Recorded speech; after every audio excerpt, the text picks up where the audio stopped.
বন্ধুরা, মনমনের পৃথিবীতে সকলকে জানাই স্বাগত। আজকে একটা পুঁইশাকের রেসিপি নিয়ে হাজির হয়ে গেলাম আপনাদের সামনে। পুঁইশাক তো মাছের মাথা দিয়ে খাই, চিংড়ি মাছ দিয়ে আমরা তৈরি করি। একবার বাড়িতে কিন্তু অবশ্যই বন্ধুদের বলবো পোস্ত আর সর্ষে দিয়ে একবার খেয়ে দেখুন, আশা করি কিন্তু খুব ভালো লাগবে। ভালো লাগলে কিন্তু লাইক কমেন্ট শেয়ার করতে ভুলবেন না। ভিডিও নিচে দেখুন একটা লাল বোতাম আছে, সেটা ক্লিক করে রাখুন সবার প্রথমে নতুন ভিডিওর আপলোড পাওয়ার জন্য। বন্ধুদের বলছি আমার পাশে থাকুন, সাপোর্ট করুন। চলুন তাহলে রেসিপিটা শুরু করা যাক। পুঁইশাকের রেসিপি করার জন্য কি নিয়েছি, পুঁইশাক নিয়েছি 500 গ্রাম। যে ডাঁটাগুলো মোটা মোটা সেই ডাঁটাগুলো কিন্তু দুভাগ করে নিয়েছি, আর যে ডাঁটাগুলো সরু আছে সেগুলো কিন্তু গোটাই আছে। পাতাগুলো কেটে নিয়েছি, পাতাগুলো কিন্তু খুব কুচাতে হবে না, একটু বড় বড় থাকলে কোনো অসুবিধা হবে না।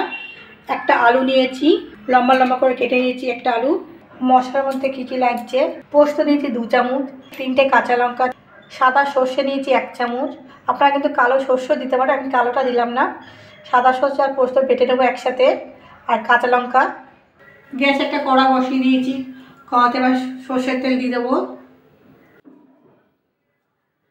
তেলটা গরম হয়ে গেছে, 2টো শুকনো লঙ্কা ফোড়নে দেবো, 5 ফোড়ন দিচ্ছি। আলুগুলো হালকা একটু ভাজা করে নেব।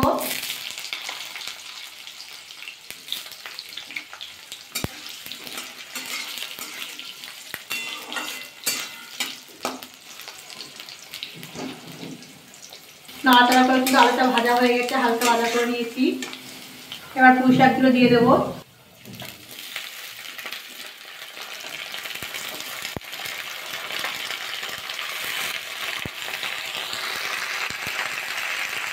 পুঁইশাকের মধ্যে লবণ অ্যাড করবো, লবণ পরিমাণ দিয়ে, হলুদ, একটু নাড়াচাড়া করে নেবো।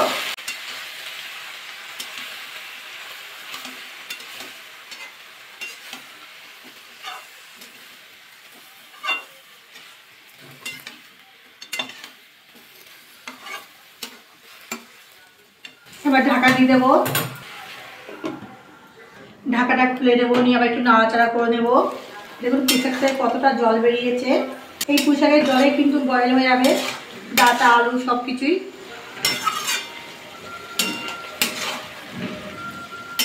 রান্নাটা করে কিন্তু ঢাকা দিয়েই করবো রান্নাটা। এতে এবার অ্যাড করবো 3-4টে কাঁচা লঙ্কা। ঝালটা আপনারা কিন্তু বুঝে করবেন, এখানে সর্ষে পোস্ত বাটার সময় তখন লঙ্কা দিয়েছি, আবার এখনও লঙ্কা দিচ্ছি, কিন্তু আমি শুকনো লঙ্কা ব্যবহার করবো না। আবার ঢাকা দিয়ে দেবো, ঢাকাটা খুলে নেব আবার।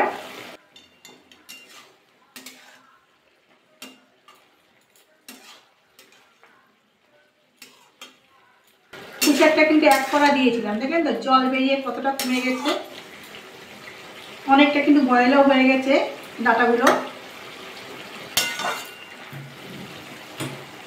80% কিন্তু যখন ডাঁটাগুলো বয়েল হয়ে যাবে তখন কিন্তু পোস্ত সর্ষে কাঁচা লঙ্কা বেটে রেখেছিলাম সেটা দিয়ে দেবো। আমরা তো পুঁইশাক মাছের মাথা দিয়ে করে খাই, চিংড়ি মাছ দিয়ে করে খাই, নিরামিষ করে খাই। একবার অবশ্যই কিন্তু বাড়িতে বন্ধুদের বলবো সর্ষে পোস্ত দিয়ে খেয়ে দেখবেন, করে খুব ভালো লাগে খেতে। কিন্তু এই রেসিপিটা কিন্তু আমি মায়ের থেকে শিখেছি, আমার মা করতো, কিন্তু খুব ভালো লাগতো খেতে। গরম গরম ভাতের সাথে না এক থালা ভাত কিন্তু খাওয়া যাবে। বন্ধুদের বলবো অবশ্যই কিন্তু বাড়িতে একবার ট্রাই করে দেখুন না কেমন লাগে খেতে। তারপর আমাকে কিন্তু আপনারা কমেন্ট করে জানাতে ভুলবেন না কেমন লাগলো খেতে। ভালো করে মিশিয়ে নিলাম। আমি এতে শুকনো লঙ্কা কাশ্মীরি লঙ্কা কিছু ব্যবহার করবো না আজকে। আবার ঢাকা দিয়ে দেবো, ঢাকাটা খুলে নেব, আবার একটু নাড়াচাড়া করে নেব। ডাটাগুলো একটু চেক করে নেব, হ্যাঁ ভালোভাবে বয়েল হয়ে গেছে ডাটাগুলো। এবার এতে অ্যাড করবো একটু চিনি, শাক তো একটু চিনি না দিলে খেতে ভালো লাগবে না। 1 চামচ মতো চিনি দিলাম, মিষ্টি আপনার কম বেশি করে দিতে পারেন। আবার একটু নাড়াচাড়া করে নিলাম, আর ঢাকা দেবো না।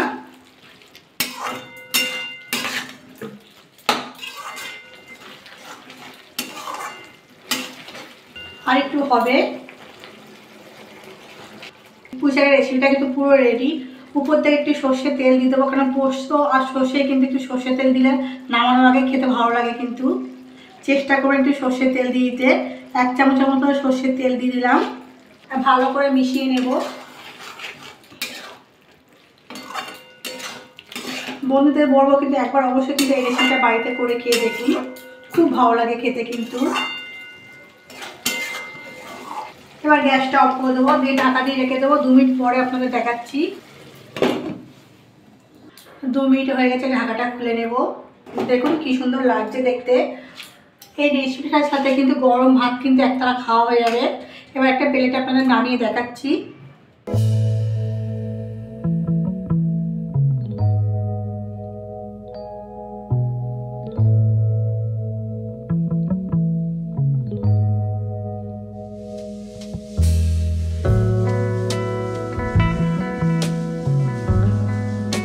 সর্ষে পোস্ত দিয়ে পুঁইশাকের রেসিপি আমার রেডি। এই রেসিপিটা ভালো লাগলে লাইক কমেন্ট শেয়ার করতে ভুলবেন না। বন্ধুদের বলছে আমার পাশে থাকুন, সাপোর্ট করুন।